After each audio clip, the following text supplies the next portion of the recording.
Private credit isn't a new idea. It's been around for thousands of years. Before public markets developed in recent times, the vast majority of all lending transactions throughout history were effectively private credit, in which lending is negotiated directly between the lender and the borrower. This was true as far back as in ancient Mesopotamia, when farmers would borrow seeds to plant and then repay the lender after the harvest. Today, asset managers are increasingly active lenders in the private credit market. And banks have developed private credit solutions as well. So how exactly does private credit work, and why is it in the spotlight? This is Private Credit Unpacked. In a public syndicated credit market transaction, a loan is typically underwritten by a bank and then distributed to investors either as a term loan or a bond. But in a private credit transaction, the lender lends the money directly to the borrower without the intention to distribute the loan to investors later on. Private credit is popular among smaller companies in the middle market that do not have access to the public markets.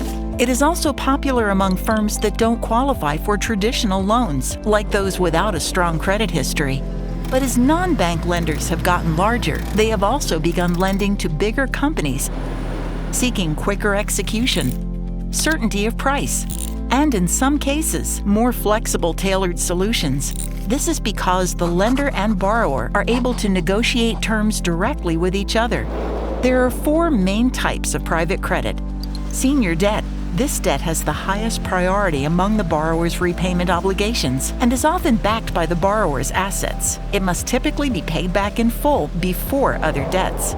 Junior debt. This sits behind senior debt in the capital structure, which means it is generally not repaid until the borrower's senior debts have been repaid. It is also often unsecured. Distressed debt and special situations. These are highly specialized types of debt targeted at companies in financial distress or at unique events such as spin-offs, mergers, or restructuring. Alternatives.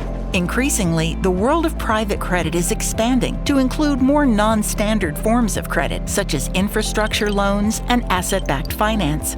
Borrowers in private credit transactions typically do not have public credit ratings. Also, there is typically far less liquidity from a secondary trading perspective, as lenders tend to hold private credit loans until maturity.